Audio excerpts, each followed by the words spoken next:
আসসালামু আলাইকুম। সবার আগে বাছাই করা 10টি আন্তর্জাতিক খবর জানিয়ে দেব।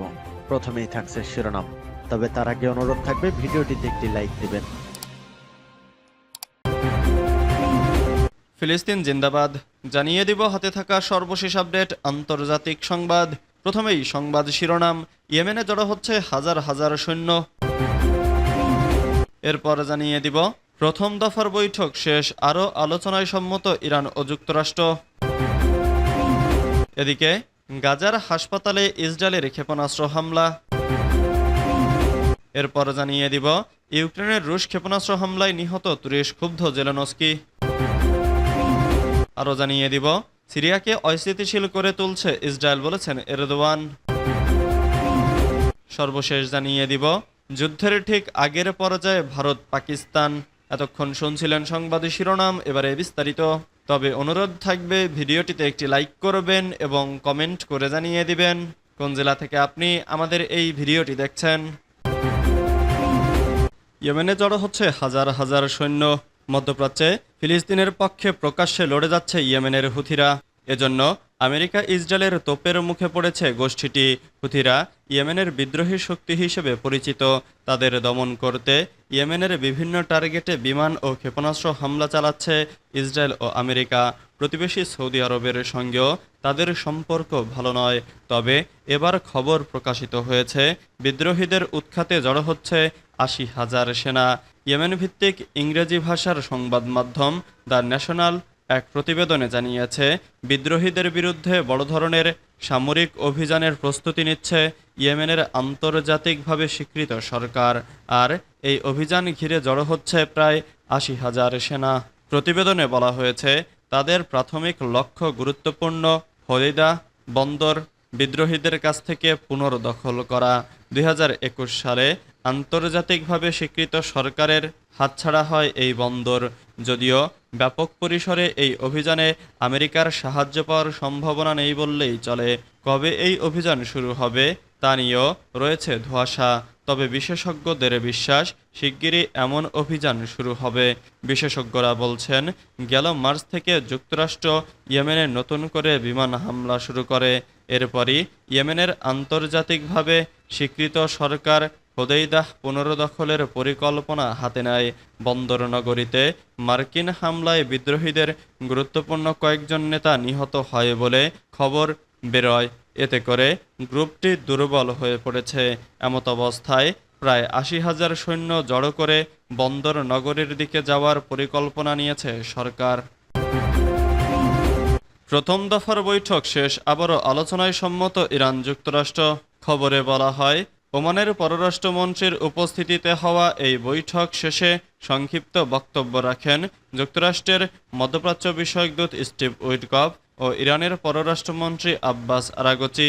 ইরানের পারমাণবিক কর্মসূচি নিয়ে তেহরান ও যুক্তরাষ্ট্রের উচ্চ পর্যায়ের প্রতিনিধি দলের মধ্যে প্রথম দফার বৈঠক শেষ হয়েছে।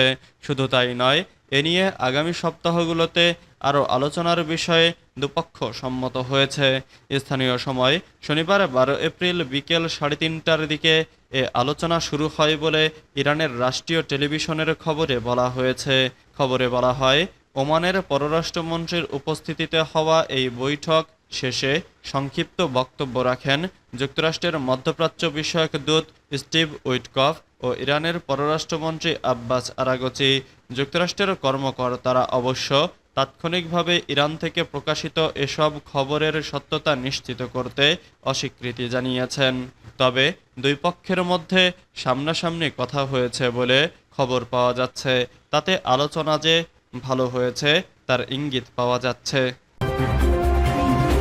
গাজার হাসপাতালে ইসরায়েলের ক্ষেপণাস্ত্র হামলা। ফিলিস্তিনের গাজার অন্যতম প্রধান একটি হাসপাতাল ভবনে আজ রোববার দুটি ইসরায়েলি ক্ষেপণাস্ত্র আঘাত হেনেছে। এ হামলায় হাসপাতালটির জরুরি বিভাগ, অভ্যর্থনা কেন্দ্রসহ অন্যান্য স্থাপনা ক্ষতিগ্রস্ত হয়েছে বলে জানিয়েছেন চিকিৎসা কর্মীরা। হামলার ঘটনাটি ঘটেছে আল আহলি আরব ব্যাপটিস্ট হাসপাতালে। হামলার আগে আগে এক ব্যক্তি দাবি করেন তিনি একটি ফোন কল পেয়েছেন। যে ব্যক্তি ফোন করেছেন তিনি নিজেকে ইসরায়েলি নিরাপত্তা বাহিনীর সঙ্গে সংশ্লিষ্ট বলে পরিচয় দেন। বলেন, হাসপাতালটিতে হামলা চালানো হবে। এরপরই হাসপাতাল থেকে রোগীদের সরিয়ে নেওয়া হয়। হাসপাতালে হামলার ঘটনায় তাৎক্ষণিকভাবে হতাহত হওয়ার কোনো খবর পাওয়া যায়নি বলে জানিয়েছে গাজার বেসামরিক জরুরি পরিষেবা। হামলার বিষয়ে ইসরায়েলের পক্ষ থেকে কিছু বলা হয়নি। ইউক্রেনের রুশ ক্ষেপণাস্ত্র হামলায় নিহত ৩০, ক্ষুব্ধ জেলেনস্কি। ইউক্রেনের উত্তর পূর্বাঞ্চলীয় সুমি শহরে রাশিয়ার ব্যালিস্টিক ক্ষেপণাস্ত্র হামলায় অন্তত ৩০ জন নিহত হয়েছেন বলে জানিয়েছে দেশটির কর্তৃপক্ষ। সুমি শহরের ভারপ্রাপ্ত মেয়র আর্তেম কোবজার রোববার এক টেলিগ্রাম বার্তায় এ তথ্য জানান। খবর রয়টার্সের। কেবজার বলেন, এই পবিত্র পাম সানডের দিনে আমাদের শহর এক ভয়াবহ ট্র্যাজেডির মুখোমুখি হয়েছে। শত্রুরা সাধারণ নাগরিকদের লক্ষ্য করে ক্ষেপণাস্ত্র হামলা চালিয়েছে। দুঃখজনকভাবে এতে ইতোমধ্যেই ৩০ জনের মৃত্যু হয়েছে। অন্যদিকে সুমি প্রদেশের গভর্নর ভলোদিমির আর্তিউখ জানিয়েছেন, শহরের কেন্দ্রস্থলে ২টি ব্যালিস্টিক ক্ষেপণাস্ত্র আঘাত হানে।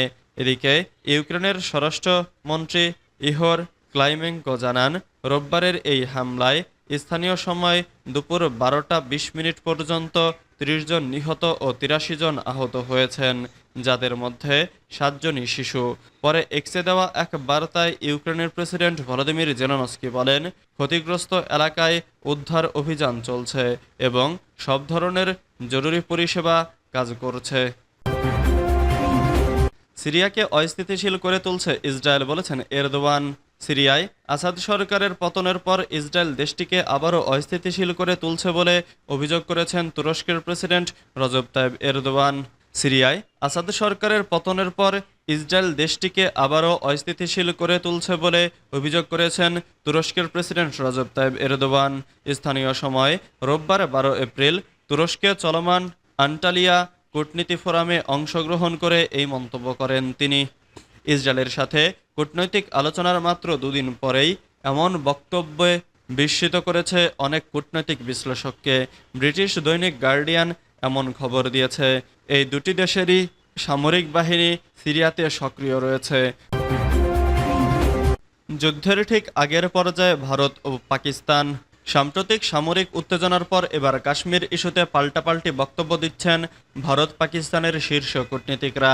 কয়েকদিন আগেই পাকিস্তানের সেনাপ্রধান ঘোষণা দেন যে কাশ্মীর মুক্ত করতে প্রয়োজনে তার দেশ 10টি যুদ্ধ লড়তে প্রস্তুত। অন্যদিকে ভারতের পররাষ্ট্রমন্ত্রী এস জয়শঙ্কর বলেছেন, পাকিস্তানের নিয়ন্ত্রণে থাকা আজাদ কাশ্মীর ভারতের সাথে যুক্ত হলেই মিটে যাবে সব সমস্যা।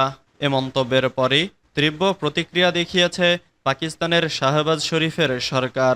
ইসলামাবাদ উল্টো ভারতকে কাশ্মীরের দখল ছাড়ার আহ্বান জানিয়েছে। বুধবার যুক্তরাজ্যের লন্ডনের চ্যাথাম হাউজে এক বক্তব্যে এস জয়শঙ্কর বলেন, ভারত সরকার এখন পাকিস্তানের চুরি করা অংশটুকু ফেরত আনার অপেক্ষায় আছে। পাক অধিকৃত কাশ্মীর ভারতের অন্তর্ভুক্ত হলেই নিমিষেই মিটে যাবে নয়াদিল্লি ও ইসলামাবাদ সংঘাত।